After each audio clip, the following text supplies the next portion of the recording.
Somebody asked me the other day, they said, is it still a good idea to open up a brewery in 2022? And I didn't get into it, but I said, of course. Of course it's a good idea to open up a brewery in 2022.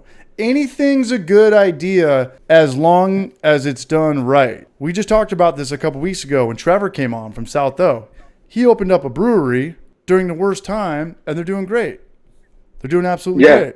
I mean, one of the best breweries here in Austin, meanwhile, they opened up literally in 2020, and they are almost ranked #1 here in Austin. Like, they're doing fantastic. Look at Trevor. How to open up a brewery in 2022. Here's what he did.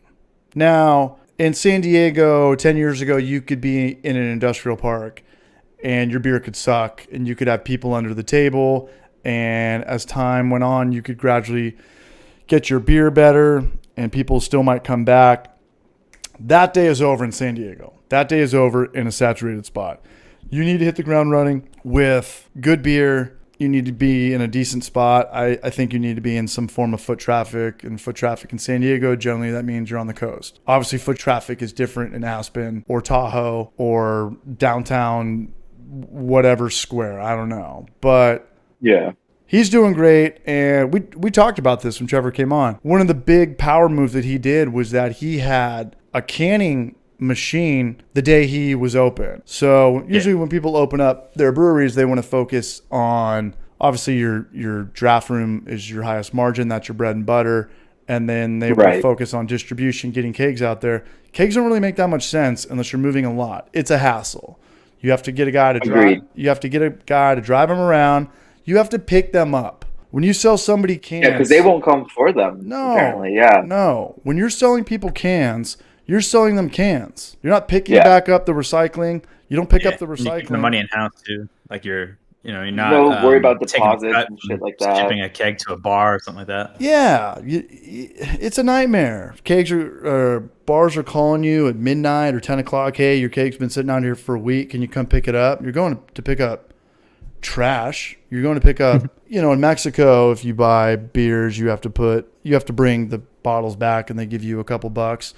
But in America, you sell somebody a 4-pack, that's it. Your margins are way better than the margins on selling kegs. Yeah. It's a super gnarly power move. I know they're expensive, canning machines. I know they go by how many revolutions or how many whatever they can do per minute. You got to get a small one. If there's a way you can talk to a neighbor, talk to a friend, use their canning machine, sell the cans from the get-go on your opening day and have a fridge right there. This isn't going to make or break your brewery, but I know breweries that do sell cans and they don't have one of those fridges where they've got the see-through door, kind of like a convenience store. Yeah, so you can visually see the product. You can visually see it, and they're in the back.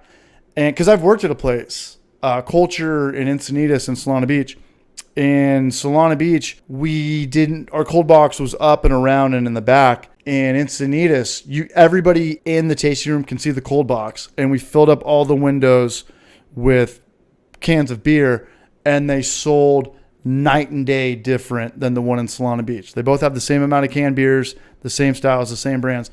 But if people see it, the sales, the to-go especially sales, if, like, the can design is like pretty too. Like people will be like, "Oh, I just want a pretty can." 100%. At this point, like, I'm not saying Trevor's brand is an eyesore, but just to stand out any which way you can now. In Trevor's Brewery, it's magenta. You don't have vibrant colors. You don't want all dark. You don't want all light. You want the most vibrant green, red, yellow. And Trevor's is turquoise and magenta or neon pink. That's pretty tough. There's not too many of those. If you see that, you're like, okay, I know which one that is. Okay, I got that. Yes, Chris.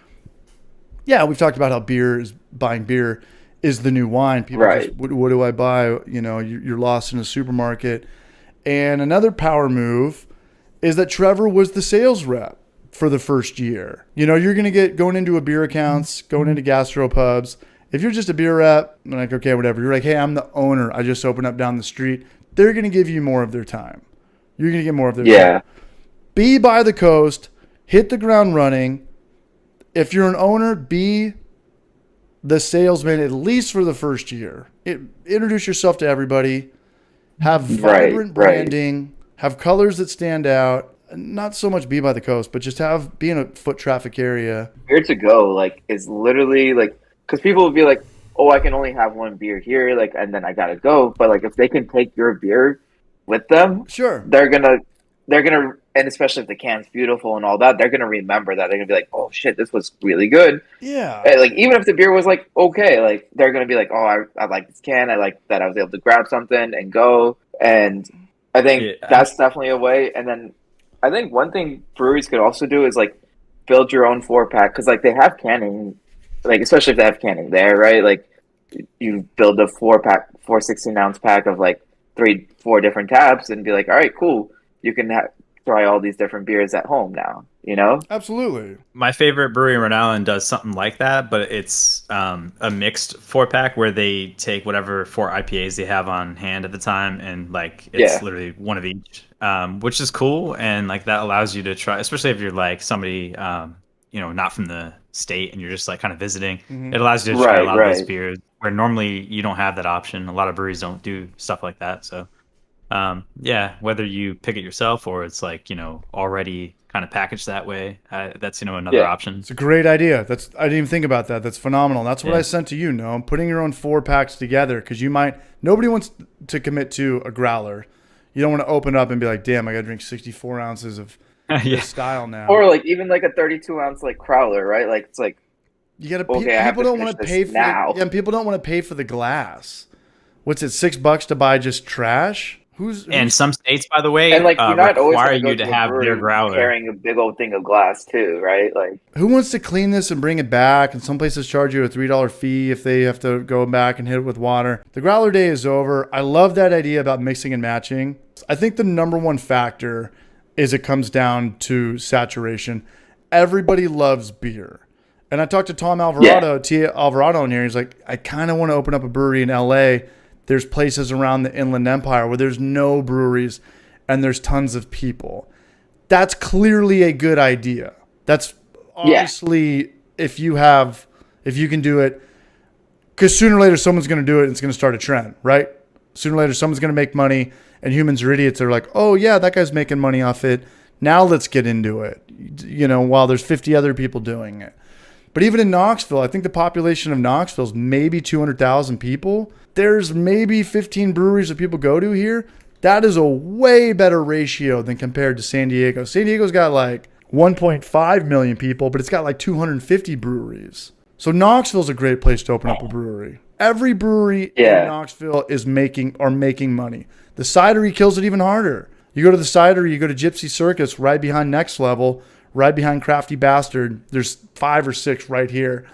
The place that kills it the hardest is the cider place. And that's pretty dope. All the hot But I think a lot of girls people are there. very like now open to cider and stuff like that. It's all chicks. It's all girls. And what happens? What happens when there's hot girls? Douchebag guys like us show up.